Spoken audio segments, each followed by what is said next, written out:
હવે આપણે એક ડાયમંડ સ્ક્વેર પતંગ બનાવવાનો છે. તેની સામગ્રી વસ્તુઓ તમને બધી બતાવું છું.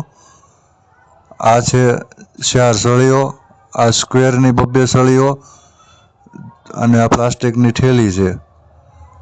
અને આ સળીઓને સ્ક્વેર રીતે જોઈન્ટ કરવાનું છે 90 ડિગ્રીએ અને પતંગને બનાવવાની શરૂઆત. આપણે આ 4 સળીઓને છે ને એક સાથે ભેગી કરીને સ્ક્વેરમાં બનાવશું. 90 ડિગ્રીના અંશે જોડી દેવું. તો ચાલો 90 ડિગ્રીના અંશે જોડી દઈએ. ચાલો હવે આને આગળ સ્ક્વેરમાં જોડી દઈએ. હવે આ પેલી હળીઓને બધું હતું સળી એનો બનાવી નાખ્યો છે. આ આખું એનું હાડપિંજર કહેવાય. હાડપિંજર સ્ટ્રક્ચર તૈયાર થઈ ગયેલું છે. તો આને કાગળ બાંધશું કોથળી. આ યાન 3 લોન્ચ તૈયાર થઈ ગયેલું છે. આવી રીતે અમે એને યાન 3 નામ આપેલું છે. જોઈ લો. હવે આવી રીતે આ પતંગ તૈયાર થઈ ગયો છે. આ જોઈ લો આ પતંગ. અને આ પતંગનું નામ આપવામાં આવ્યું છે યાન 4, જે હમણાં લોન્ચ કરેલું છે આપણે. તેની લગભગ 2 ફૂટ જેટલી લંબાઈ છે અને વચ્ચે ગેપ મૂકેલો છે. આ લંબાઈ એની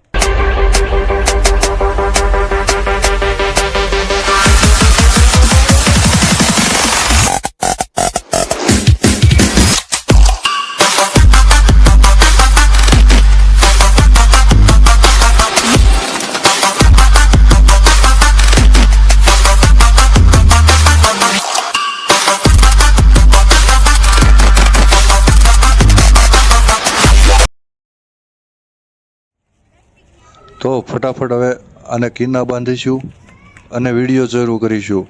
તો વિડીયો પહેલાં હું તમને બતાવી દઉં કે આ ચેનલમાં નવા હોય તો સબસ્ક્રાઈબ કરજો, લાઈક કરજો અને શેર કરજો.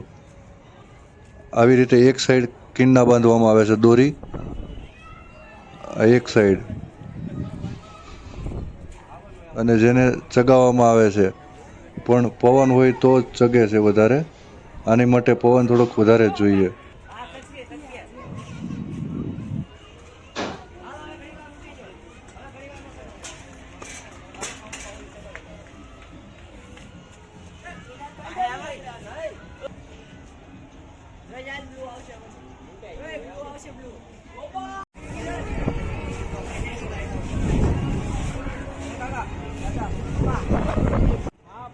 હવે અમે ટેરેસ પર ચડીએ છીએ ટાંકો. લગભગ અમે કેટલી બધી જગ્યાઓ બદલાવી છે. ત્યાર પછી આ પતંગનું થોડુંક અંજાળ આવ્યું હતું કે આકાશ ઉપર ચગવાની તૈયારી થઈ અને અમને સંકેત મળ્યા હતા કે હવે કદાચ આ ચગશે. આવી રીતે આ ચગે, જે વચ્ચેથી પવન ભરાય.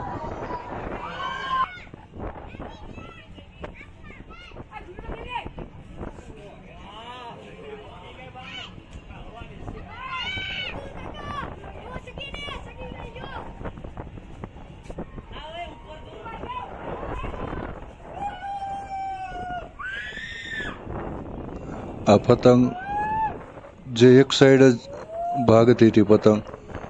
ઘણા એમ કે 2 સાઈડ કીના બાંધો, ઘણા એમ કે 1 સાઈડ કીના બાંધો.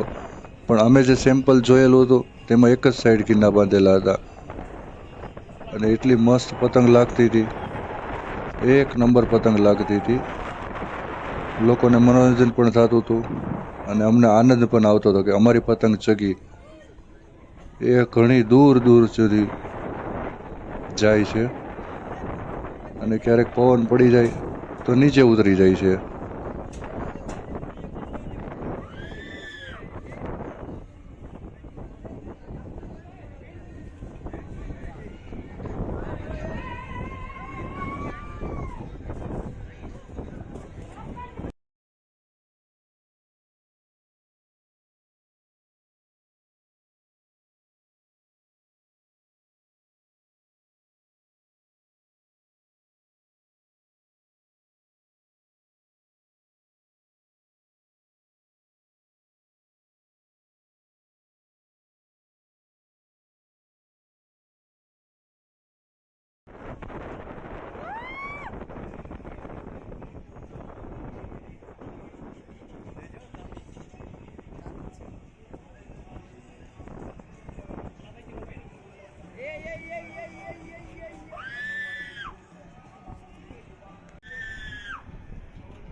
ઘણી મહેનત થઈ હતી આ પતંગને બનાવવામાં અને આ પતંગને ચગાવવામાં.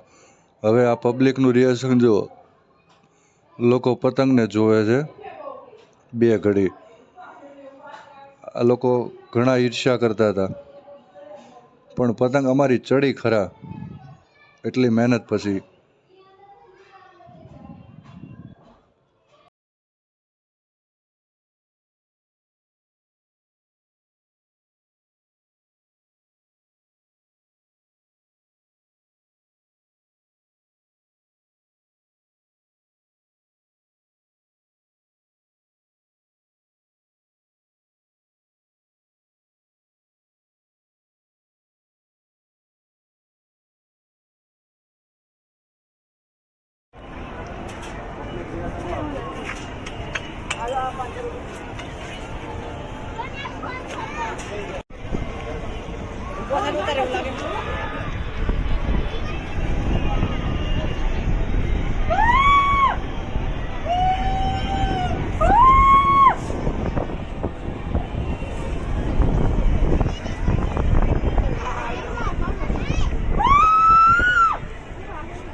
આને કાપો કો એટલે ફતે કામ.